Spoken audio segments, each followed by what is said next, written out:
Kamusta kayo mga kabayan? Ito po yung playground, no? Bakuran ng Philippine International Convention Center, no? Mayroon tayong ganap ngayong araw, no, mga kabayan. Tayo po i-attend sa graduation ng ating bunsong anak, no? Na kung saan ay gaganapin. Ang eksaktong oras ngayon ay alas 5:30 ng umaga.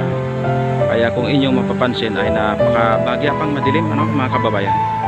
Ngunit ang mga estudyante ay napakarami na po. Ayan o. Good morning mga kababayan. Nandito po tayo sa pusod ng Kamaynilaan, dito sa Roxas Boulevard, mga kababayan, dito sa Manila. Attend tayo ng graduation, no, ng ating bunsong anak, no, dito sa Philippine International Convention Center, PICC, dito sa Roxas Boulevard, no. Napakarami na pong tao. Ayan po ang Philippine Convention Center, ng mga kababayan. Attend po tayo ng graduation sa Arellano University po magtatapos ang ating bunsong anak, mga kababayan. Napakarami na pong magulang ang estudyante ngayon, no, na nandito, kung ninyo mapapansin. Napakarami na po. Yan. Kaya lang hindi pa tayo pinapapasok, gawa nga may oras, no, nakatakda sa ating pagpasok sa convention center. Kung inyong matanong mga kababayan, dito ginaganap ang mga malakihang pagtitipon, no, na ang sponsor ay ang Pilipinas, no. Kagaya lamang ng mga delegado, ng mga meeting ng mga delegado, yung APEC Summit, Asian Summit, dito po ginaganap yan sa Philippine Convention Center, mga kababayan. At dito din gaganapin ang graduation ng ating bunsong anak, no. Napakarami na pong estudyante, kung inyo mapapansin. At parami pa ng parami, no? Kasi nga ang Arellano University ay isang universidad sa Maynila na napakalaki at maraming branches. Yan po ang bunsong anak natin na mag-graduate ngayong umaga dito sa PICC, mga kababayan. Nagdadatingan na po yung mga iba't ibang sasakyan, ano, sa labas ng convention center na ito, no? Yan ang kabayan. Napakarami ng tao po.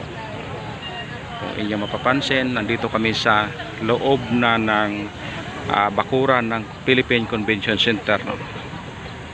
Napakarami na pong tao. Samahan nyo ako at panoorin natin ang kaganapan sa pagtatapos ng ating bunsong anak, no, sa Arellano University, no. Ayan nyo, tingnan nyo po, madilim-dilim pa kasi 5 o'clock ng umaga pa lamang, 5:34 ng umaga, no. Kaya parang makulimlim pa ang kalangitan, ano? Hindi pa sumisikat si Haring Araw, mga kababayan. Mamaya-maya pa siguro ang pagsikat ni Haring Araw, no, mga kababayan. Ang mga magulang ay nakagayak na at handang-handa na po talaga umattend sa isang graduation ceremony, no. Sa mga oras na ito ay kami nag-aantabay sa pagbubukas ng pinto ng Philippine Convention Center para sa gaganaping graduation ceremony. Bahagya na po nagtatraffic sa labas, no? Dahil marami-rami na rin ang mga sasakyan na naghahatid ng mga estudyante at magulang, mga kababayan. Pansamantala muna nating putulin ang ating video, no? Dahil po sa ilang saglit na lamang ay magsisimula na kami siguro na papasukin, no, sa loob ng bulwagan, no, ng PICC dito sa Roxas Boulevard. Ingat po tayo, kamusta kayong lahat, at sa mapagpalang araw. God bless.